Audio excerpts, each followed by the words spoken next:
Olá, queridos, tudo bom? Eu queria tratar desse texto de Efésios, capítulo de número 1, versículo 6, que fala sobre a nossa filiação, né? Que agora nós somos filhos, nós fomos adotados na família de Deus.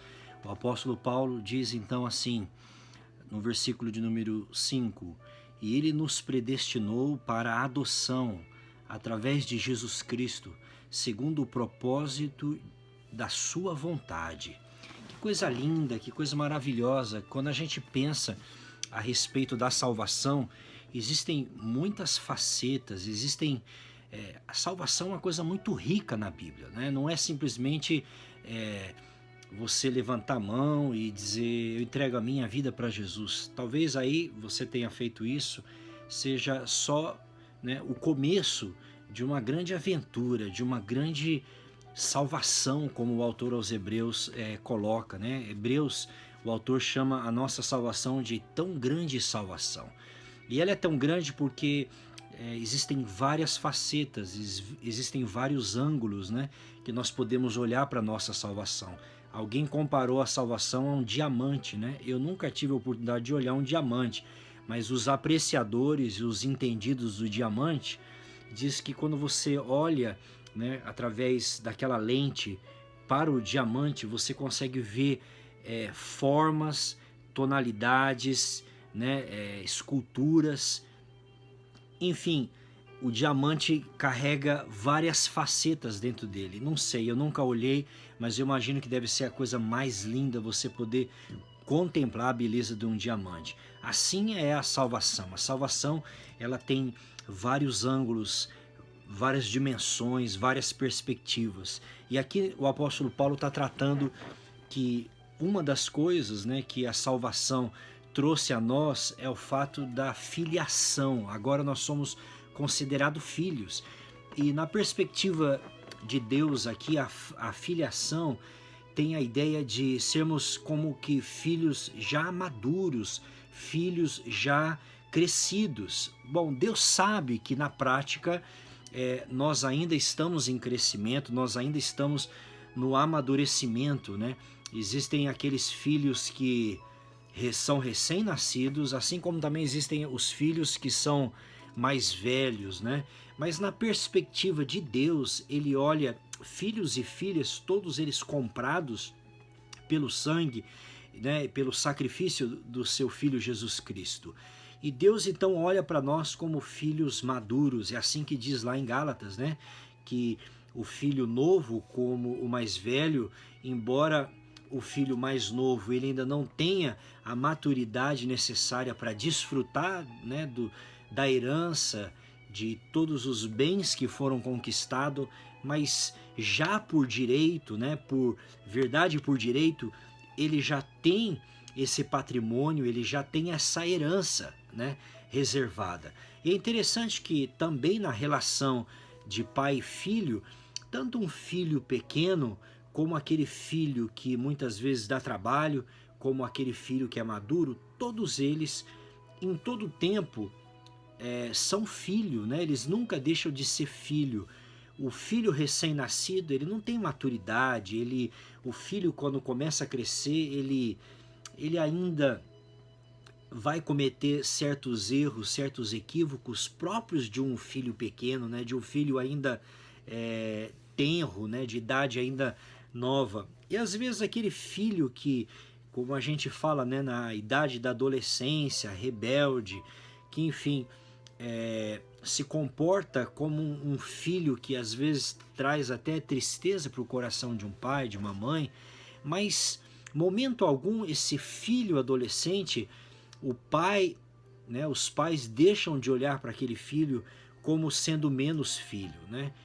E também o filho maduro, que esse é o propósito, acredito, de todo pai, é que o seu filho cresça, se desenvolva, né, e amadureça e venha se tornar um adulto responsável pelas suas escolhas, pelas suas decisões.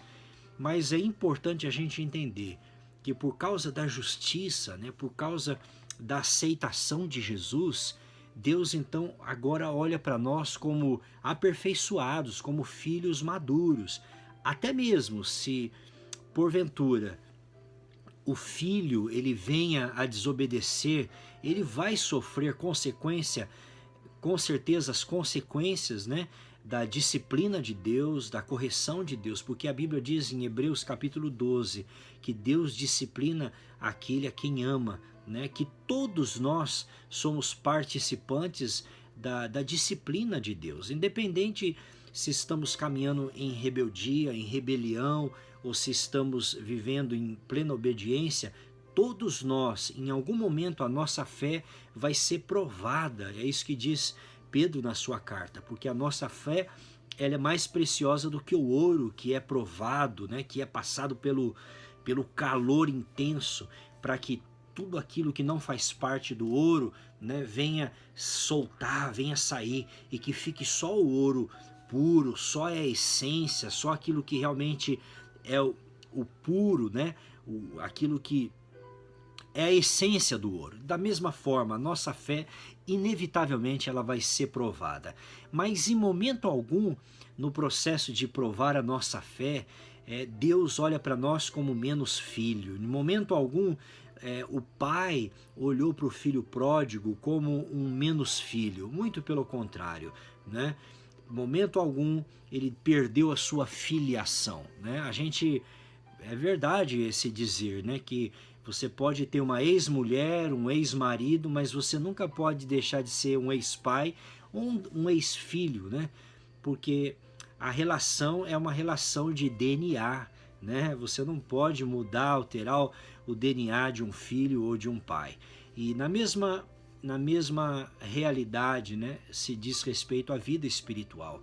Uma vez que nós fomos adotados nele, nós possuímos a marca do Espírito Santo em nós.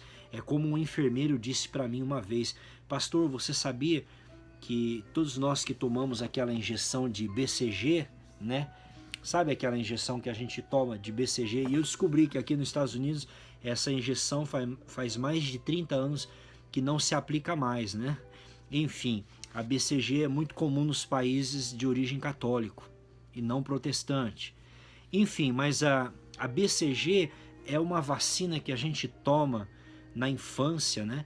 Que os efeitos da BCG, os efeitos benéficos, continuam percorrendo o nosso corpo para o resto da nossa vida, com 50, 60, 70 anos. Então esse enfermeiro me disse isso, eu não sabia. Então nós ainda temos imunidades e os benefícios da BCG, e essa injeção foi dada no momento lá atrás.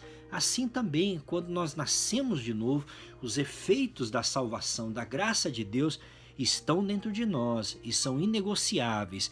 E as marcas e principalmente o selo do Espírito Santo permanecem em nós como a garantia, como o pagamento de que nós somos filhos, de que nós somos propriedade de Deus, tá bom?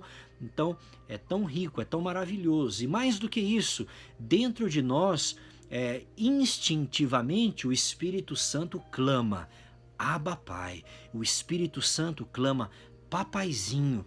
Como disse Pedro, quando Jesus pregou aquela mensagem dura, aquela mensagem difícil, né? Muitos daqueles homens foram embora. A Bíblia diz que muitos dos seus discípulos foram embora, né? Discípulo é simplesmente uma afirmação genérica, né, no Novo Testamento. Até Judas foi chamado de discípulo, né? Não significa que Judas de fato entendeu e foi uma pessoa regenerada. Enfim, mas quando Pedro viu, né, e os apóstolos viram aquela mensagem, a multidão, ouviram a mensagem, a multidão indo embora, Pedro disse assim: Senhor, que sermão duro esse que tu pregaste, né? E Jesus falou: então, por que você não vai embora com eles também, né? Se você achou que foi tão ruim a mensagem, ou tão dura, você pode ir embora também. E Pedro parou, eu tenho certeza que ele avaliou, ele pensou, ele olhou para Jesus e tudo que Jesus representava para ele naquele momento, o que Jesus representou na vida dele, né, a filiação que ele havia recebido, né, a partir de Jesus, em Jesus. E ele então diz assim: Senhor, para onde iremos nós? Só tu tens palavras de vida eterna. Então, quando nós experimentamos as palavras de Jesus em nós, sabendo que ele tem palavras de vida eterna e que Ele então nos dá uma posição de filhos diante do Pai. Então aqui diz o texto, né, de Romanos capítulo 8, vai dizer que o Espírito Santo clama dentro de nós, Abba Pai, que significa paizinho. Então, dentro de cada crente em Jesus, existe um clamor por Deus, existe algo dentro de nós que testifica que nós somos filhos, porque Deus enviou o seu Espírito nos nossos corações, que clama e que declara que nós somos filhos, que nós pertencemos à família de Deus, tá bom? Deus abençoe. Lembre-se que você é filho, você tem a marca da promessa, você tem a marca de que você foi comprado por um bom preço, ele pagou um alto preço pela sua vida. Deus te abençoe, em nome de Jesus.